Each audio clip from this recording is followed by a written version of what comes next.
찬양의 그런 고백, 십자가를 지심이 무슨 죄가 있겠습니까? 정말 주님께서 왜 십자가를 지셨는지, 왜 고난을 당하시는지, 오늘 종료주일을 맞이하여서 매년마다 절기로 드려지는 이 종료주일, 하나님의 메시지는 매일, 매 말씀 가운데 매번 똑같지만 우리에게 주시는 그 의미는 날마다 다르게 다가오지 않을까요? 우리 집사님들도 TV나 이런 매체들을 통해서 보지만 선거를 통하여서 그 선거 기간 동안 그렇게 최선을 다해서 열심히, 또 때로는 참 어려운 모습 가운데 다니던 그 사람이 이제 당선이 되어서 대통령 후보가 되니, 그러니까 대통령 당선자가 되니까 그 출근할 때라고 얘기를 해야 되나요? 앞에는 사이렌카로 그 오토바이들이 탁 하고 경호원들 착 해가지고서 차량 통제하고 그 다니는 모습들 보면 정말 멋있지 않나요? 세상의 남자들이라면 한번 그런 위치에서 그런 대접을 받았으면 얼마나 멋있겠습니까?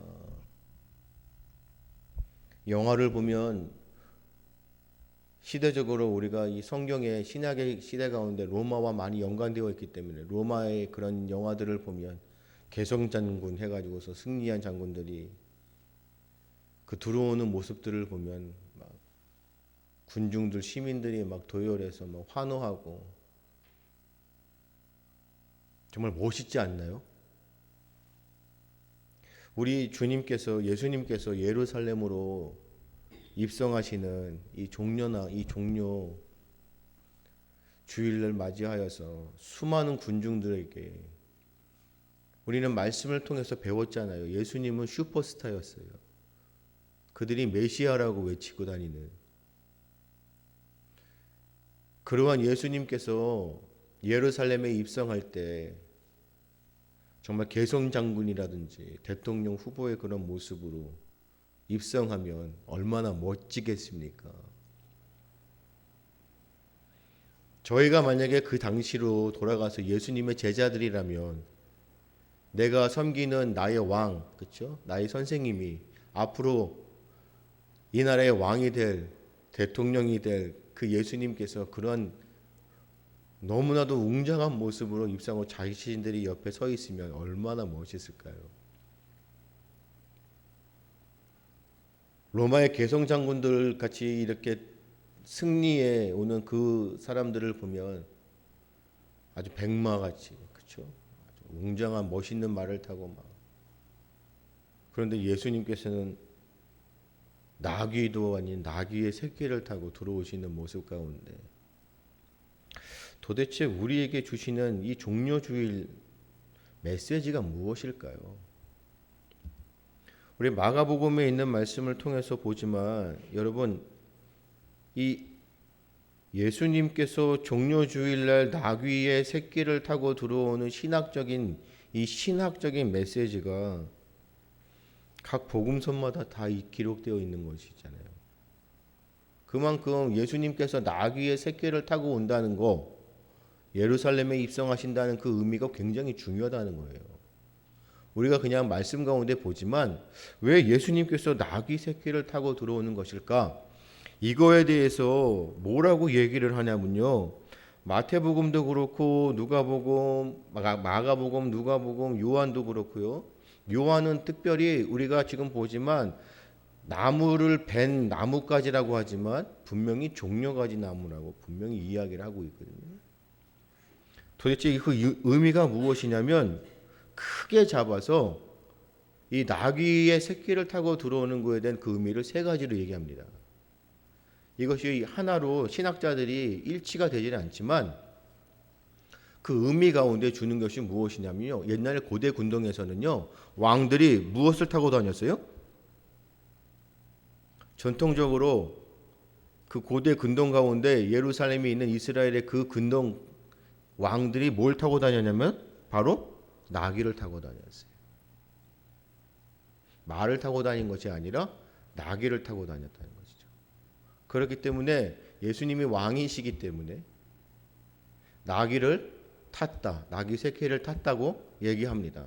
왕들은 나귀를 탔는데 예수님께서는 나귀의 새끼를 탔어요. 그 의미를 가지고 무엇을 이야기하냐면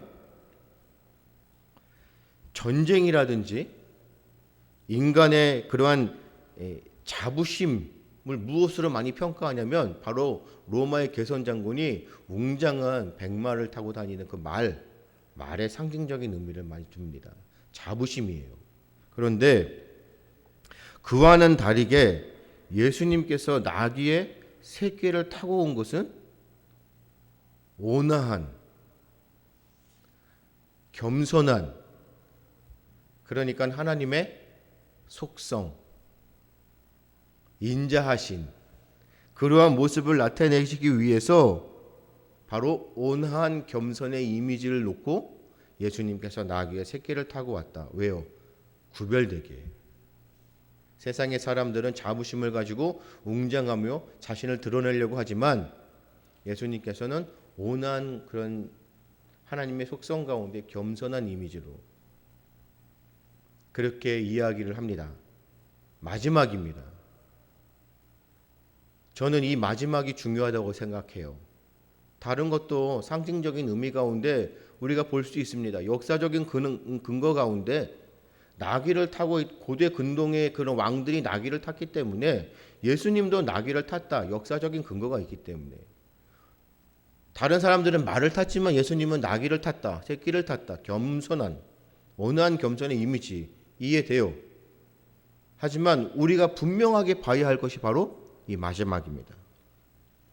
나귀를 타고 예루살렘에 입성한 행위는 창세기 49장, 이사야 62장, 스가랴 9장 하나님의 예언이었어요.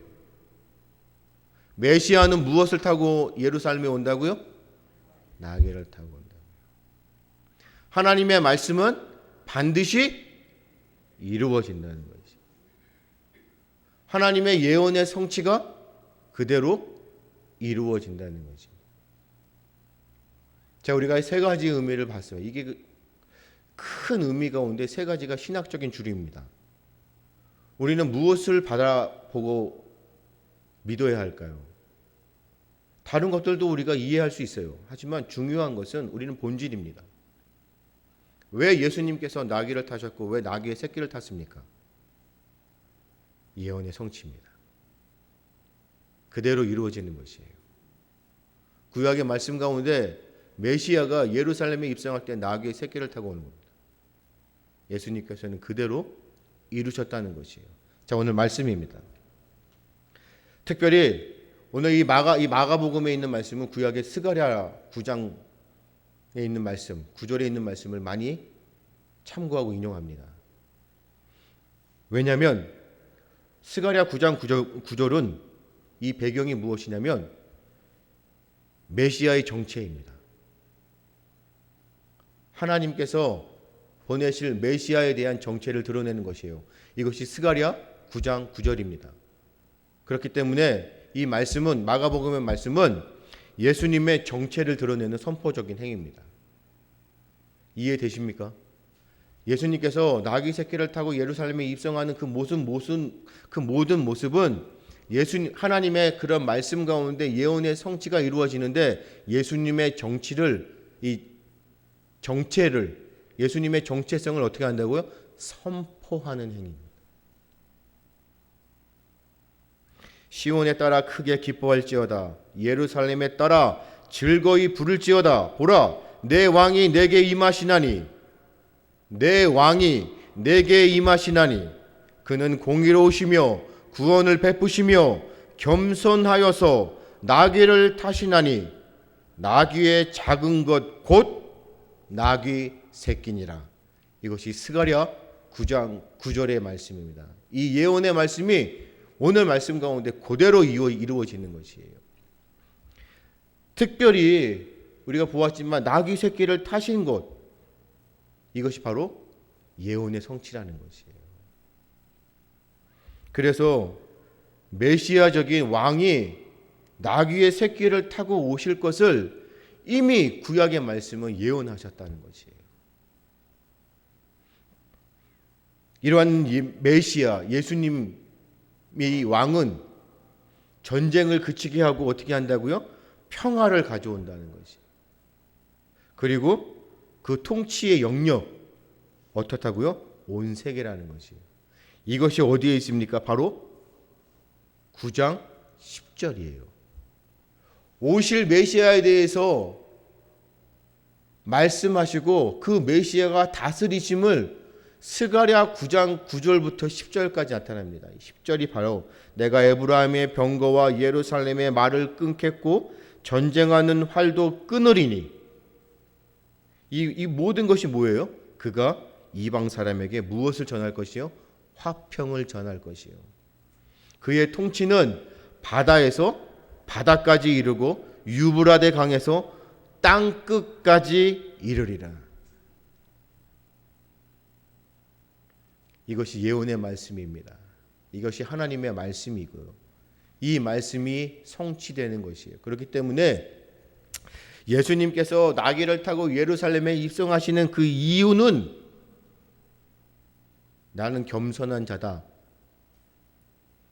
나는 고대 근동의 그런 왕들처럼 나귀를 탔기 때문에 나는 나귀의 새끼를 탔다는 것이 아니에요. 우리가 그러한 근거, 그러한 주장을 이해할 수는 있지만 성경의 본질적인 의미 가운데 하나님이 주시는 메시지의 핵심은 무엇이에요? 예수님은 곧 메시아이다입니다. 그 메시아가 하나님의 말씀처럼 그 예언이 성취된다는 것을 보여주는 선포라는 것이에요.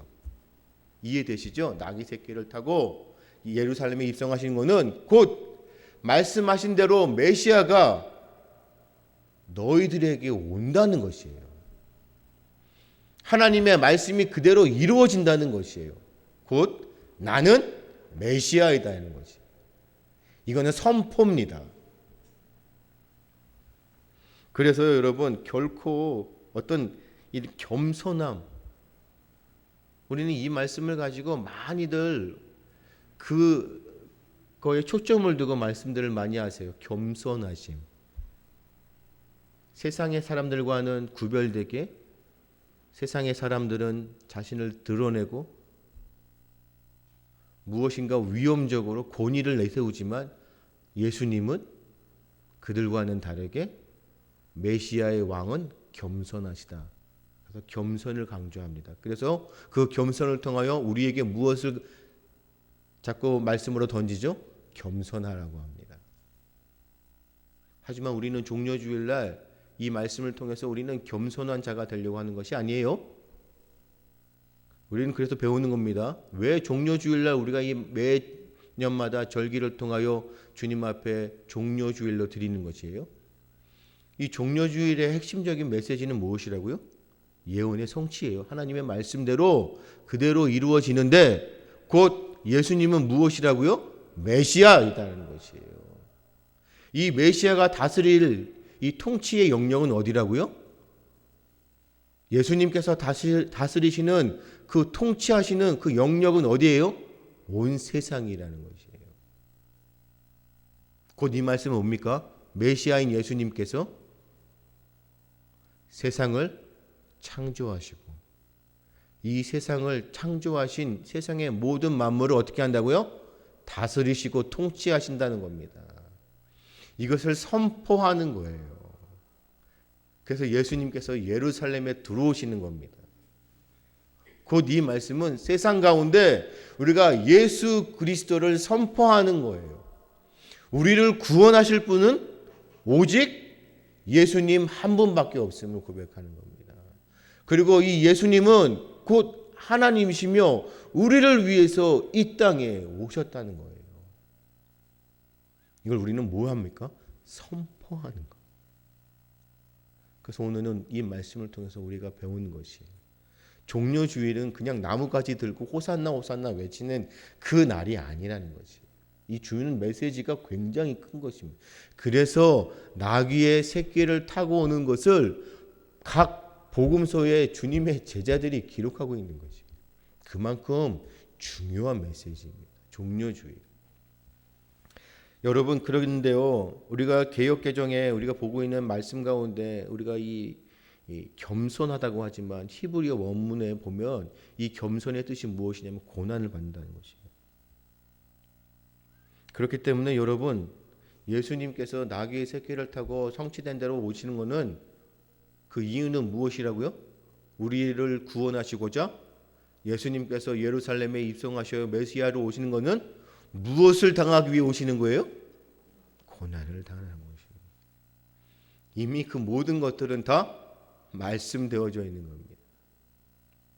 메시아는 우리를 위해서 고난을 당하시, 수치를 당하시, 멸시를 당하시는 그 이유는 우리를 구원하시고자 우리의 대성물이 되어 주셔야 돼요. 우리를 죄 없다, 의인이라 칭할 수 있는 그 길은 오직 예수님께서 우리를 위해서 고난 당하시고 우리를 위해서 대성물이 되어 주셔야 되는 거지.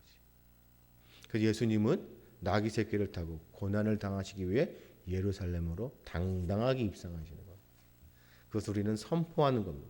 세상을 향하여 우리를 위해서 예수님께서 고난 당하시기 위해 이 땅 가운데 오셨습니다. 오늘 종려주일날 그 고난의 주님을 우리가 찬양해야 합니다. 어떻게요? 호산나 호산나 호산나. 이해되세요? 호산나가 뭡니까? 그 호산나의 의미가 무엇이죠? 구원하소서잖아요. 언제요? 구원하소서가 언제요? 지금. 이 의미가 종려주의입니다. 고난을 당하시기 위해 나귀의 새끼를 타고 말씀대로 성취하시는 그 예수님께서 예루살렘에 입성하신 이유는 우리를 구원하시기 위해 그 구원하시는 그 우리 주님을 우리 예수님을 우리가 선포하며 뭐라고 외칩니까? 호산나 호산나 호산나. 우리를 구원하소서. 우리를 구원하실 분은 오직 주님밖에 없는 것이에요. 그런데 우리가 말씀을 통해서 누가복음을 통해서 배웠잖아요. 다윗의 자손 맞는 말인가요? 예수님께서 다윗의 자손인가요? 예수님은 창조주이신데 다윗의 자손이라고 볼 수가 없죠. 하지만 구약의 말씀대로 다윗의 자손 중에 메시아가 나타날 것을 예언하셨기 때문에 예수님은 인간의 육신적인 혈통 족보에 따라 다윗의 자손으로 탄생하신 겁니다. 이 모든 것은 다 뭐라고요? 우리가 우리가 영적인 것을 이것을 바라보아야 되는 것이에요. 바로 우리가 그러니까 저번 주일날도 우리가 말씀을 통해서 배우지만 우리가 정말 하나님의 궁극적인 메시지는 뭐라고요? 하나님의 말씀은 반드시 이루어진다는 거지. 1.1핵이라도 하나님의 말씀은 변함이 없는 거지. 그래서 우리는 뭐 해야 되죠? 의심하지 말아요. 하나님께서 말씀하셨습니다. 그럼 우리는 어떻게 합니까? 아멘이죠. 아이고 할렐루야. 하나님께서 말씀하셨습니다. 라고 하면 우리는 그냥 아멘입니다. 왜요? 이루어질 것이기 때문에. 근데 우리는 하나님의 말씀을 들어도 뭐 합니까? 의심합니다. 왜요? 나를 보기 때문에. 우리가 찬양했잖아요. 내가 주인이기 때문에. 나를 볼 때 하나님의 말씀이 과연 이루어질 수 있을까? 의심합니다. 여러분, 나뭇가지를 땅에 다 깔고요. 자기의 겉옷을 벗는다는 것은 뭐예요? 왕으로 추대하는 거예요. 그리고 호산나 호산나. 예수님이 입성하실 때 그렇게 환호했던 그 군중들이 나중에 뭐라고 합니까? 나중에 어떻게 하죠? 그렇게 외쳤던 그 군중들이 못 박아라, 못 박아라, 못 박아라. 이것이 인간의 모습입니다. 그리고 이것이 잘못된 제자들의 모습들인 거지. 제자들은 이때까지도 무슨 생각하고 있어요? 군중들은요? 그렇죠. 이제 아시는 그러니까요. 우리도 똑같지 않습니까? 예수님을 나의 구주로 영접하지만 예수님을 통해서 뭐 하고 싶어요? 내 소원 성취. 나의 이러한 삶 속에서 내가 원하는 것을 이루고 싶어하는 열쇠. 그래서 예수님의 그런 모습들을 하나님의 말씀을 무엇으로 우리가 인용하요? 도깨비 방맹이. 그렇죠? 뚝딱 내가 원하는 거 이루어 주시기를. 그런데 내가 원하는 것을 이루어지지 않으세요. 내가 생각하는 것과는 다르게 반응하시고 이루어 가세요. 그러면 우리는 뭐 하죠? 의심하죠. 그리고 근심 가운데 절망합니다. 그리고 변질됩니다. 그래서 도리어 예수님에게 어떻게 해요? 못 박아라. 못 박아라. 못 박아라.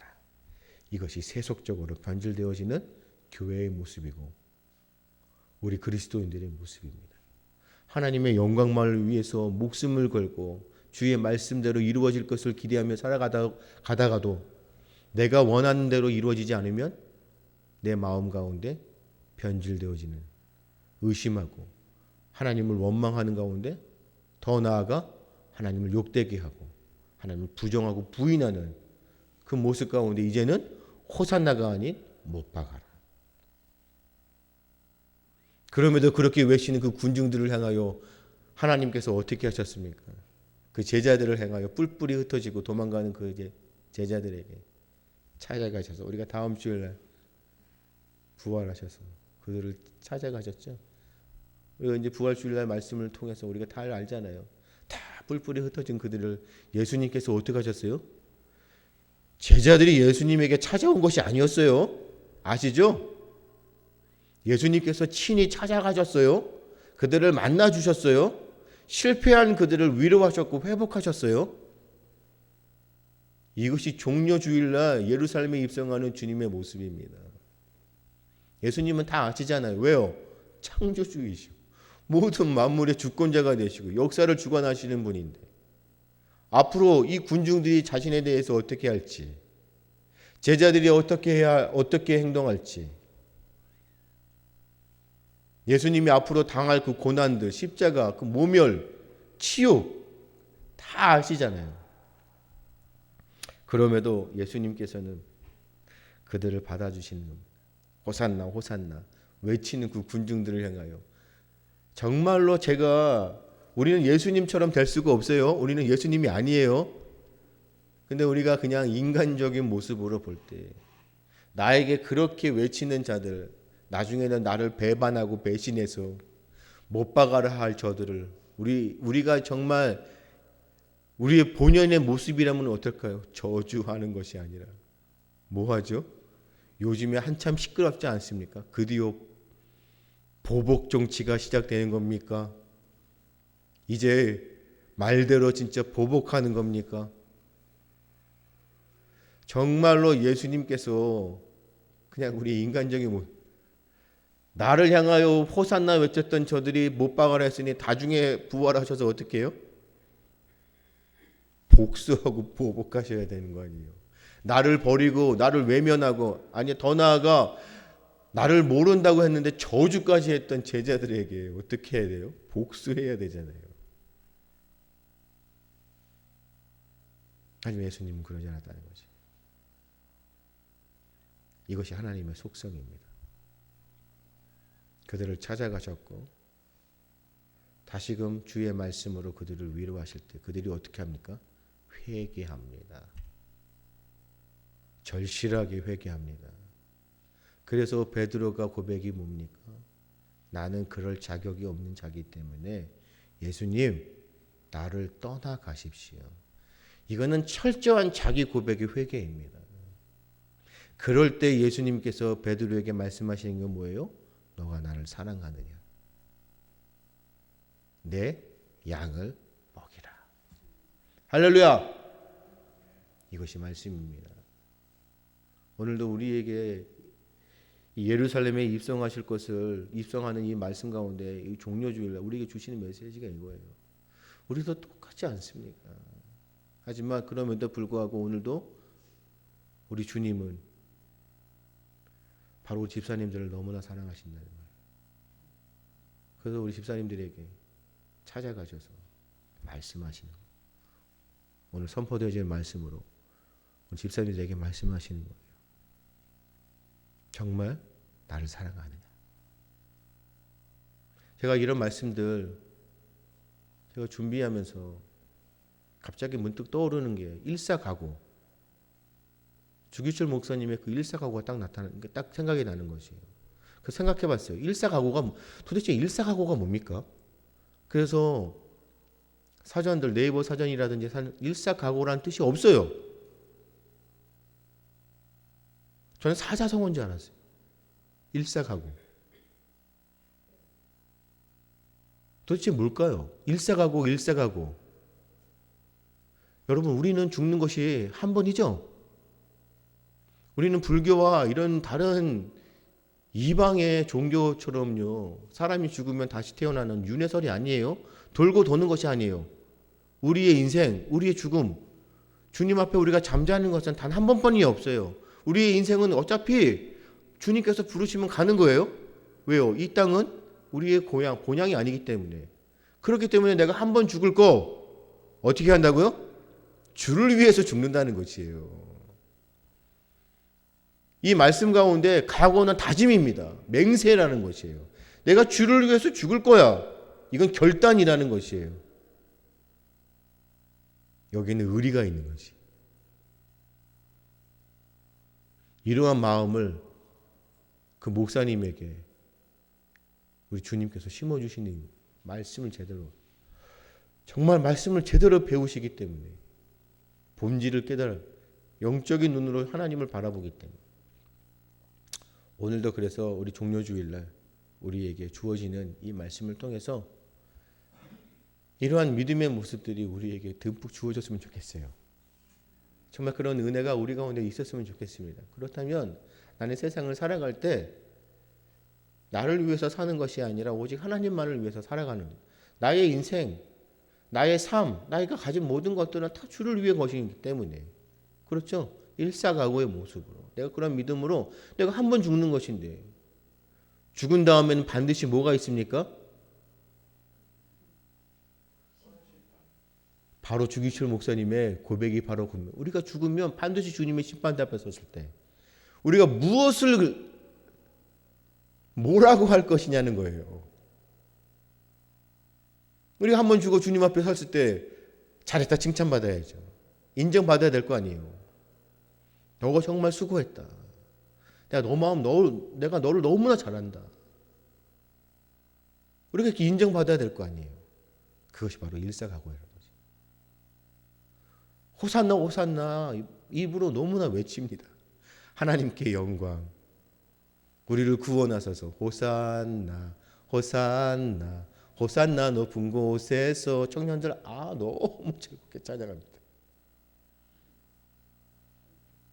하지만 그들의 삶을 되돌아보면 정말로 그들이 호산나 호산나를 외치고 있는 것인지, 아니면 아직도 군사적이고 정치적인 메시아로 호산나 호산나를 외치고 있는 것은 아닌지, 예루살렘을 입성하시는 종료주일을 맞이해서 우리도 지금 똑같이 호산나 호산나를 외치고 있는 것은 아닌지, 우리가 지금 우리의 겉옷을 벗어버리고 나뭇가지를 예수님이 입성하시며 환호하지만 정작 우리가 환호하는 그 예수님은 우리가 어떻게 바라보고 있는지, 나를 위해서 이 땅에 오신 것, 고난을 당하시기 위해서 그 나귀의 새끼, 말씀하신 대로 말씀을 성취하시고자 오신 그 예수님을 메시아로 우리가 진정으로 믿고 있는지, 정말 우리가 오늘 말씀으로 다시 한번 회개해야 될 것 같습니다. 그래서 이 말씀을 붙들고 우리는 어떻게 해요? 일사각오로 내가 주를 위해서 죽겠습니다. 내 삶은 주의 것입니다. 나는 곧 하나님의 백성이기 때문에, 주의 자녀이기 때문에 나의 고향, 나의 본향은 하늘나라입니다. 집사님 이해되시죠? 그래서 우리 말씀을 통해서 이 자리에 계시는 모든 분들, 우리가 가야 할 곳은 하늘나라입니다. 나의 본향을 바라보고 오늘도 나에게 주시는 주의 말씀대로, 말씀은 그대로 이루어집니다. 알파와 오메가, 처음과 끝인 예수님, 하나님의 말씀은 그대로 성취되는 것이에요. 그것을 믿으시고 날마다 삶 속에서 주의 말씀대로 순종하시며 그것을 행하고자 정말로 발버둥 치시는 그 노력, 그리할 때 정말로 하나님께서 우리 집사님들의 그 마음과 그 마음의 중심을 아시고 은혜 주셔서 주의 권능으로 덧입혀 주시고 말씀대로 승리할 수 있도록 이끌어 가실 그 주님을 기대하시고 소망하시기 바랍니다. 그래서 진정으로 하나님을 찬양하며 우리 예수님을 호산나 호산나 외치는, 찬양하는 우리의 삶이 되어지시기를 주님의 이름으로 축복합니다. 기도하겠습니다. 아버지 하나님, 진정으로 우리가 주님을 알게 하시고 배우게 하시고 깨닫게 하시고 또한 그것을 선포하며 가르칠 수 있도록 우리에게 은혜를 허락하여 주옵소서. 종료주의를 맞이하여 이 땅에 오신 주님을 다시 한번 바라보며 우리를 위해 구원하시고자 고난을 당하실 그 주님을 바라보며 정말로 하나님 겸손한 모습으로 주님의 말씀대로 순종하며 나에게 주는 그 모든 사명 가운데 일사각오의 믿음으로 생명을 다하여 주의 일을 감당할 수 있도록 주께서 우리를 사용하시고 우리를 통하여 영광 받아 주시옵소서.